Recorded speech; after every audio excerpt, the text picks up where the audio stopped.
कैसे हैं आप सब लोग? आशा करता हूं अच्छे होंगे। मैं सचिन, आपका स्वागत है आपके अपने YouTube चैनल रोजगार विद सचिन पर। बच्चों, आज हम बात करेंगे उत्तर प्रदेश पुलिस भर्ती री एग्जाम 60,244 भर्ती के बारे में कि 23 अगस्त की फर्स्ट और सेकंड शिफ्ट की आंसर की जारी हो गई है और कितने प्रश्न गलत हैं, किन किन प्रश्नों पे बच्चे आपत्ति करें, वो सारा जानकारी मैं आपको डिटेल से दूंगा। जानकारी देने से पहले सभी विद्यार्थियों से भैया हाथ जोड़कर निवेदन है कि चैनल को जरूर सब्सक्राइब कर लें।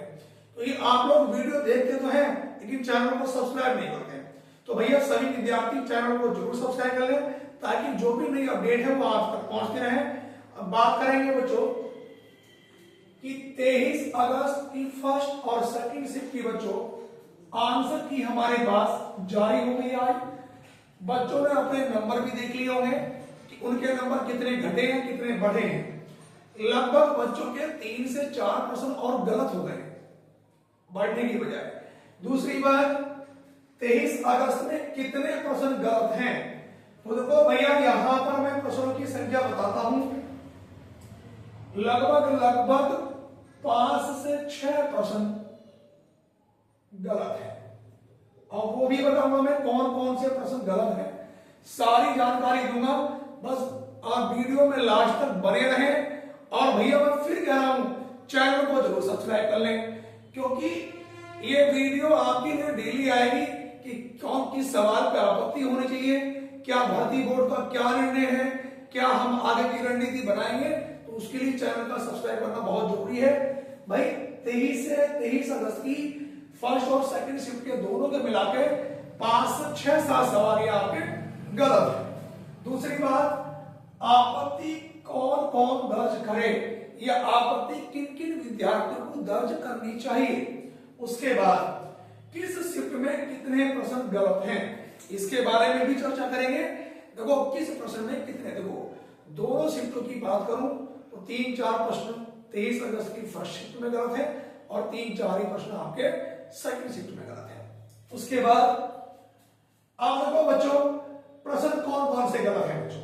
देखो ये बच्चों एक प्रश्न पूछा गया था, ये रीजनिंग का प्रश्न है और बच्चों बहुत ही इंपॉर्टेंट प्रश्न है और इतना फेमस प्रश्न है, कई बार पेपरों में आया है। ये आपको आकृति दिखाई दे रही होगी, इसमें पूछा था दी गई आकृति में कितने आयत हैं। आप देखो बच्चों जो भारतीय बोर्ड ने इसका उत्तर माना है, जो भारतीय बोर्ड ने माना है बच्चों इसका उत्तर 14 माना है, जबकि इसका जो सही उत्तर है बच्चों वो क्या होना चाहिए 15। देखो मैंने भी बच्चों कई बार कराया, इसका उत्तर 15 होना चाहिए और पिछले सालों में जिन एग्जामों में आया है एसएससी वगैरह या यूपी पुलिस, तो उन सब ने कितना माना है बच्चों, इसको 15 माना है। दूसरी बात, दूसरा प्रश्न ये है भैया अवयव के कितने भेद हैं। देखो भारतीय बोर्ड ने जो माना है बच्चों 5, जबकि अवयव के 2018 के पेपर में पूछा गया है, उत्तराखंड पुलिस के पेपर में पूछा गया है, यूपी ट्रिपल के पेपर में पूछा गया है। तो बच्चों भारतीय बोर्ड पुलिस भर्ती बोर्ड ने 5 माने, जबकि सही उत्तर इसका क्या होना चाहिए 4। तो ये दोनों प्रश्न ऐसे हैं कि सभी विद्यार्थियों को जिन्होंने पेपर दिया है उन्हें सभी विद्यार्थियों को इन दोनों प्रश्नों में बच्चों आपत्ति दर्ज करनी चाहिए। उसके बाद एक क्वेश्चन फिर रीजनिंग का था कि 185:99, तो भारतीय बोर्ड ने जो इसका उत्तर दिया है वो पहला वाला दिया है, जबकि इसका उत्तर सी भी हो सकता है क्योंकि इन दोनों में कितने का अंतर है बच्चों। अगर मैं +14 कर दूं, देखो 4 और 5 9, 8 और 1 9 और 1 का 1, इन दोनों में भी बच्चों अगर मैं 14 का अंतर देखूं तो 9 और 4 13 का 3, 1 और देखो 1 और 3 4 और 1 5, 1 सिंगल ऐसा का ऐसे। तो बच्चों भारतीय बोर्ड ने माना है 89:106। एनालॉजी का क्वेश्चन है समानता का, मेरे हिसाब से उत्तर सी भी हो सकता है। तो सभी विद्यार्थियों को इस क्वेश्चन पर भी आपत्ति बच्चों अपनी दर्ज करनी चाहिए। उसके बाद एक हिंदी का क्वेश्चन था कि कानून का पर्यायवाची शब्द क्या है। तो कानून का जो पर्यायवाची शब्द है ये ऑप्शन में 2 थे, एक अरण्य एक वन। बच्चों दोनों ही उत्तर सही है। इसके 2 उत्तर हैं, जिन्होंने अरण्य लगाया है अगर भर्ती बोर्ड ने 1 माना है वो भी आपत्ति कर सकते हैं, जिन्होंने 1 लगाया है भर्ती बोर्ड ने अरण्य माना है तो वो भी आप अपनी आपत्ति दर्ज कर सकते हैं। बच्चों इस प्रश्न पे सभी विद्यार्थियों को कॉमन नंबर, कॉमन अंक मिलने चाहिए। उसके बाद एक रीजनिंग का बड़ा बेहतरीन क्वेश्चन था ये डायरेक्शन टेस्ट का था कि एक चालक 12 किलोमीटर पश्चिम की ओर फिर दाईं ओर बढ़कर 7 किलोमीटर की दूरी तय करता है। इस प्रकार का प्रश्न था बच्चों, और इसका जो उत्तर है भारतीय बोर्ड ने माना दक्षिण, जो कि गलत उत्तर है। इसका सही उत्तर क्या होना चाहिए बच्चों? उत्तर होना चाहिए आपका। दूसरा एक प्रश्न था बच्चों शुद्ध वाक्य वाला प्रश्न था, इसके भी 2 उत्तर थे। अब देखो ध्यान दो, यहां पर बच्चों 1 2 3 4 5 और 6 प्रश्न तो बच्चों ये है जो मेरी जानकारी में है। हो सकता हो 1-2 प्रश्न मुझसे छूट भी गया, तो ये कम से कम 7 से 8 प्रश्न हैं। 3-4 प्रश्न सुबह वाली शिफ्ट के हैं, 3-4 प्रश्न शाम वाली शिफ्ट के हैं। तो अगर बच्चों मैं लगभग 8 प्रश्नों की बात करता हूं तो एक प्रश्न 2 नंबर का है, तो बच्चों 8 अंक का मसला है, कोई ऐसा नहीं कि 1 आध नंबर का है।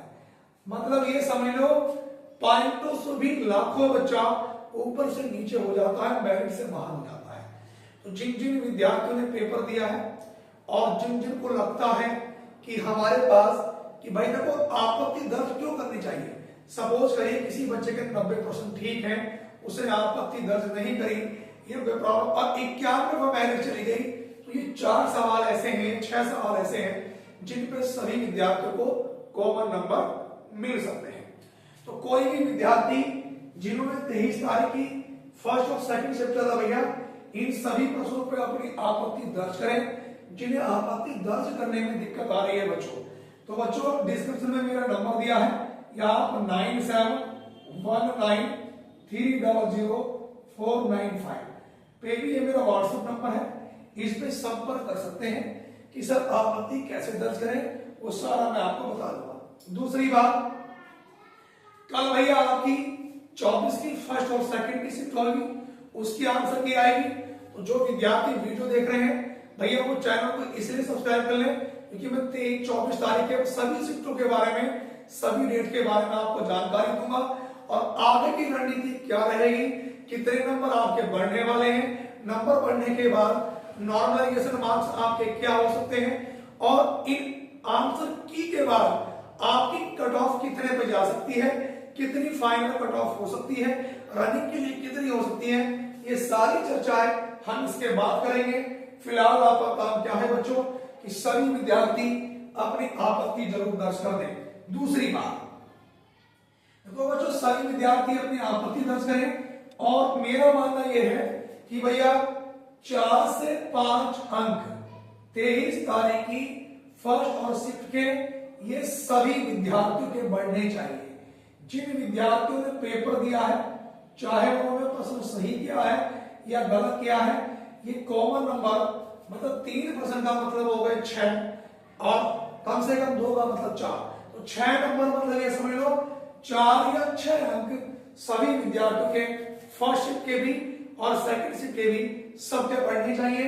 दूसरी बात, आप देखो बच्चों की बात ये भी है कि सर आंसर की के बाद रिजल्ट कब जारी होगा, कब जारी होगा, तो बच्चों देखो मैं तुमसे बताऊं कि आंसर की जो है हमारी 1 हफ्ते के अंदर आ जाएगी। दूसरी बात, आपत्ति का जो समय है वो 4 दिन का आपत्ति का समय है, तो कोई विद्यार्थी ये ना सोचे कि सबकी आंसर की आ जाएगी तभी हम आपत्ति करें।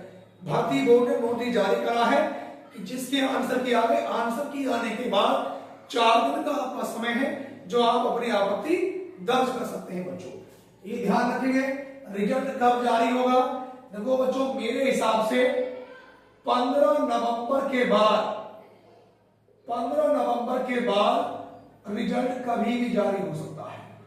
15 नवंबर के बाद कभी भी जारी, देखो अभी अखबार में नोटिफिकेशन आया था, यह नोटिस दिसंबर में नहीं, भारतीय बोर्ड बहुत जल्दी में है प्रक्रिया पूरी कराने की, तो 15 नवंबर के बाद बच्चों आपका रिजल्ट कभी भी जारी हो सकता है, इसीलिए सभी विद्यार्थी अपनी रेस की तैयारी रखें। दूसरी बात, नॉर्मलाइजेशन में कितने नंबर बढ़ेंगे?